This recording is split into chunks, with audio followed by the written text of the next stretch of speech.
Hi guys, and welcome back to another video. I was thinking about doing a review on the Tamron 28-75 f2.8 Di3 RXD, but instead of doing a review, I was thinking I'd give you 5 reasons to buy it and some reasons not to. It depends on what your style is and what you're looking for in a lens. So reason number 1 to buy this is obviously the aperture that opens up to an f2.8. So the fact that this lens aperture opens up to an f2.8 is extremely valuable in low light situations, or if you're shooting indoors overall. I've been shooting weddings and stuff like that in dark churches with this lens, and it's worked tremendously well in all those kinds of situations. Another nice thing about this lens is obviously gonna be the price. For around 800 bucks, this one sets up as a contender to all the premium lenses like the G Masters and other telephoto lenses that has a constant aperture of f2.8.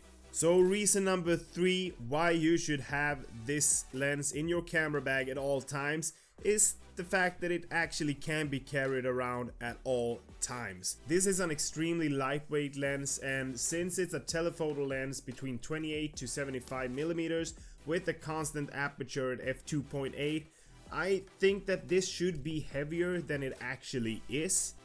I feel that this lens is extremely appropriate if you're shooting on, for example, a gimbal like the Ronin S or something like that, because you can actually go through the zoom range without rebalancing the gimbal at all. So if you're running gun filmmaking or you're on an event or something like that, this really comes in handy. So now that we covered all the exterior specs, we can take a look inside.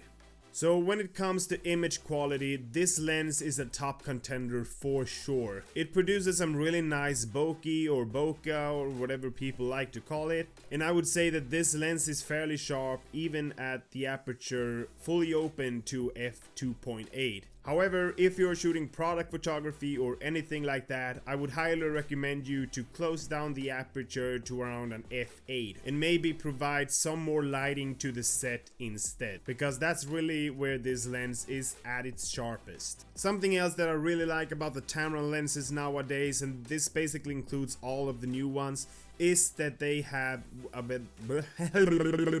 weather sealing gasket down in the bottom. This is something that I think all lens manufacturers should implement on the new lenses, because it's really a confidence booster when you're out there and it starts to rain and you just want to get those final shots, and maybe you can be the only photographer out there in the pouring rain and just snap those final images that you know are gonna be so good.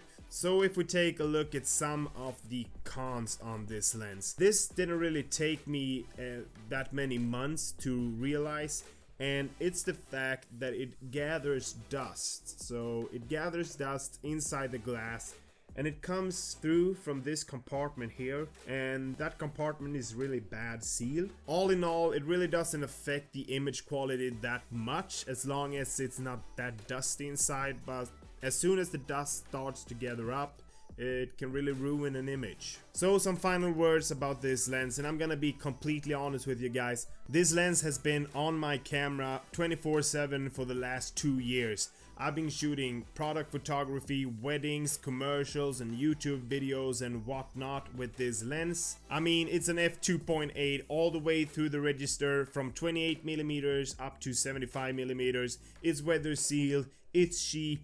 What more can you ask for? So if there's just one lens I think you should have in your camera bag, it's the Tamron 28-75. So guys, that was all that I had for today. Thank you so much for watching, and if you're new to the channel, please consider hitting that subscribe button. It really means a lot to me knowing that you guys like what I do. And speaking of like, please leave one down below before you head off to other adventures, alright? Thank you so much, take care, stay safe, and I'll see you in the next video.